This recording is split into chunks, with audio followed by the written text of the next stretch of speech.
Assalamualaikum warahmatullahi wabarakatuh. Hello, my name is Rahmawati Nuryasari. My NPM is 221000018. Today I will present a criminal case study decision number 835 slash fit.b slash 2024 PNBLB. Background. This murder took place on July 30, 2024 in Kapeki Salak, RT3, RW3, Tanjung Wangi Village, Cihamplas Subdistrict, West Bandung Regency. The crime stemmed from a verbal disagreement that escalated into a physical altercation involving weapons. Victim Mumu, also known as Komandan, a resident of West Bandung, on the night of July 30, 2024, he visited a house in Kampung Cisalak to address a conflict between his stepson, Denny Saifullah, or also known as Pangsit, and Rian Mulyana, also known as Mul. Initial investigation. First, the incident. At first, the defendant, Rian Mulyana, was at his friend's house with witnesses Adam, Odon, Ule, Rajib, and Hilman, producing kites. Suddenly, witnesses Denny Saifullah and Dede Batin arrived at the house asking for alcoholic beverage. Rian instructed Dede Batin to purchase 5 bottles of Intisari alcoholic drink, which they consumed together with others in the house. During the drinking session, Ryan questioned Danny about why he frequently disturbed Ryan's kite-making business. The argument did not escalate at the time. Later, at around 6 p.m., after the drinking session, Danny left with the debating. Shortly after, Danny called Ryan, challenging him to a duel in the paddy fields. Not long after, Mumu, Danny's stepfather, arrived at Ryan's house on a motorcycle, shouting chants to anyone who dared to fight his son. When Ryan approached Mumu to explain that he had not issued that challenge, Mumu slapped Ryan twice. Suddenly, Danny arrived with a machete and attacked Ryan, injuring his head. Danny then fled. Enraged, Ryan chased Danny but could not catch him. On the main road, Momo arrived on his motorcycle. In frustration, Ryan kicked the motorcycle, causing Momo to fall and become pinned under the bicycle. Momo attempted to draw his machete, but it was seized and handed to Ryan by another individual. During the confrontation, Momo sustained sharp weapon injuries inflicted by both Ryan and the witness's son. The victim's motorcycle was also burned. After the incident, Ryan and his accomplice fled to a relative's house, where they prepared to a potential retaliatory attack but were later apprehended by the police. Two evidence witness testimonies.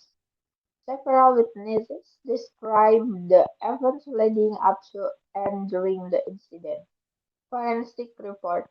The autopsy confirmed that the victim died from sharp weapon injuries to the arm and hands, with severed blood vessels, and blunt force trauma to the abdomen.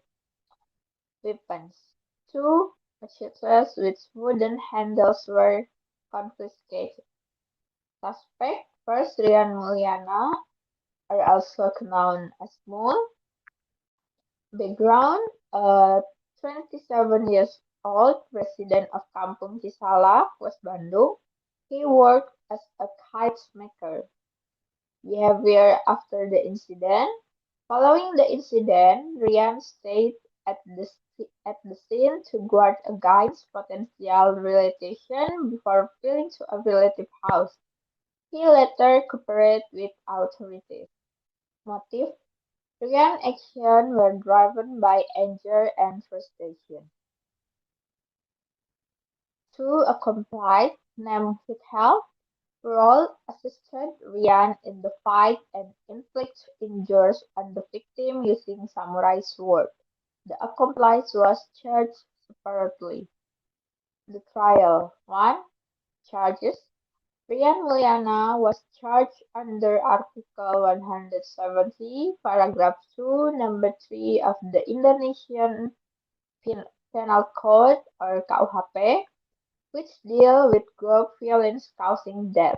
He was accused of using violence together with others against the victim, leading to fatal injuries. Two defense. Ryan defense argued that Denny in- initiated the attack and the challenge to fight, not Ryan. Three prosecution.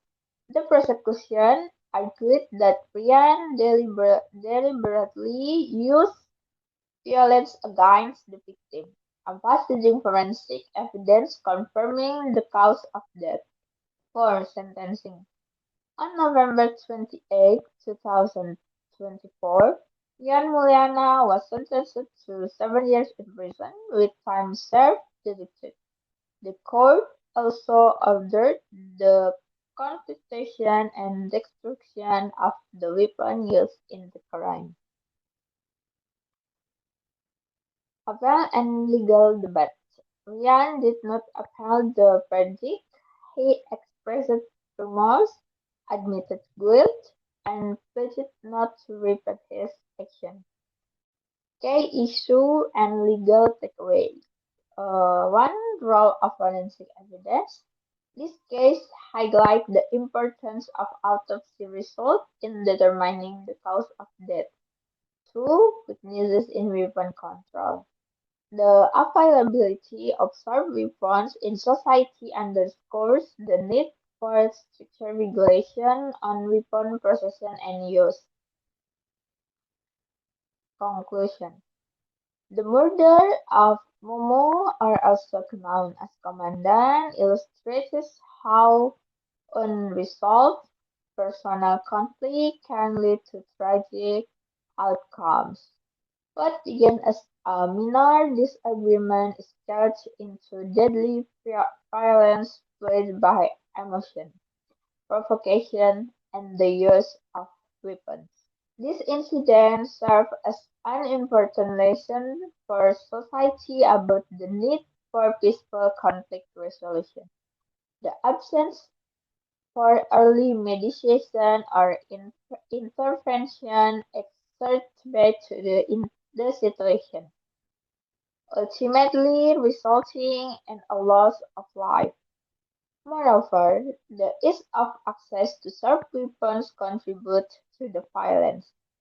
Concrete steps such as stricter weapons regulation, education on non-violent conflict resolution, and the involvement of community leaders in mediating disputes can help prevent similar tragedies in the future.